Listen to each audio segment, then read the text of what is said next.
return to self-reminder that I'm not out of the clear. And all the nightmares that I suffer.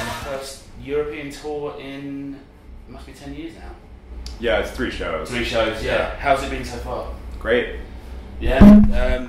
So it's two London shows, and that's it. Home tomorrow. Home tomorrow. Yeah, that's great. Did you feel any kind of like, sort of had any expectations to live up to going into it?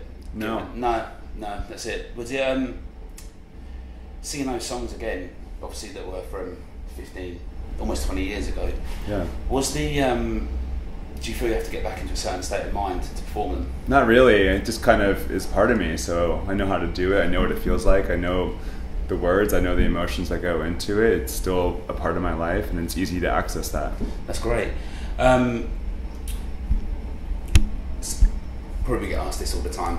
What was the real sort of reason for getting back together? Did it just feel right at that sort of time? Yeah, I just wanted to. Yeah. It just felt like the right time to do it. It wasn't at a point where it would have been embarrassing to be Sure. like kind of these like out of shape, like sort of broken bodies trying to jump around on stage or something. It felt like it was a good time to do it. I was still in touch with almost everyone in the band, and was living in New York at the time, saw Josh all the time, so it just seemed like time to do it. Great. Obviously, there's no denying the influence that American Nightmare has had on countless bands.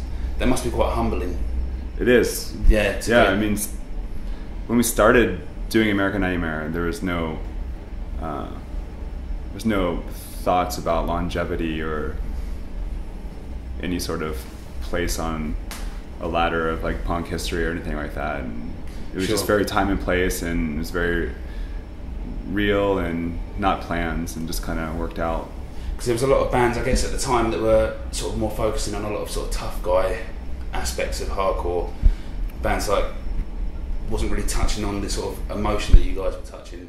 So that was Those bands existed, but they weren't playing more traditional sounding hardcore. Right. They were like kind of like metal influenced hardcore, or I don't know, something else. Mm-hmm. But we were a band playing actual hardcore music, but talked about things that weren't popular to be talked about at the time. Right. Okay. So in terms of lyrical sort of influence, you draw from a wide pool of music, not just hardcore. There's obviously a lot of references to Joy Division. There was even Nick Drake as well. Is that sort of all still what factors into what you do today? Yeah, definitely.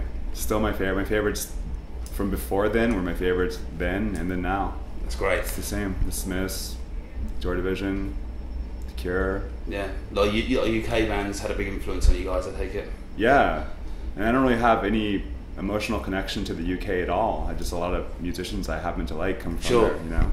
Yeah, that's great.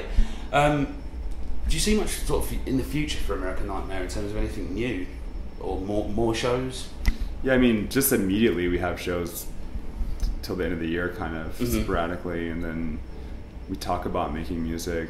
We don't want to make a big deal about anything. Sure, of course. But we talk about it. If it feels right, we'll do it. Or if we record something and we like it, we'll release it. If we record something and we don't like it, we won't. No one will know, you know. Yeah, that's it. Yeah. In terms of your writing, you had Deathbeds come out some years ago now.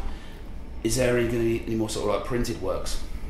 Definitely. I want to do a few more collections that I've been working on when I have time here and there. Mm-hmm. Just kind of like sort of more collage, sort of zine, random writing, poetry type things. Mm-hmm. I want to do a hardcover version of Deathbeds, and then there's other books that I have ideas for that I'm not finished with yet. Of course. Just trying to kind of like balance the inspiration between making music for Cold Cave and AN and writing and like what goes where, kind of, you know. Of course. With some of the other bands you've done, say Some Girls, Exoskeletons, is that something you ever want to revisit? No. No, that's done now. Yeah, those were projects. Right, okay. You know? Sure. They weren't real bands to me. Oh, okay, so yeah. So it's really just been AN, Cold Cave, that's you really. And Hardworm Press, obviously, of course. Yeah. Though in a way, I think if Some Girls would have stayed a band, I think it could have aged better in a way than like AN would have if it stayed a band at the time. Right. Or, I mean, Exoskeletons, I never like took that serious, so I can't really compare that. But Sure. Yeah. With sort of Cold Cave, you've got the Full Cold Moon getting released on vinyl. The stuff on that went very much back to the minimalist aspect of Cold Cave. Was that sort of very important to you to focus on that and bring it back just to you? Yeah, because the album before I was working with other people and I was working with producers and labels, and it was all really exciting to work with other people, but then it got a little too far removed from the sole intention of it. Right.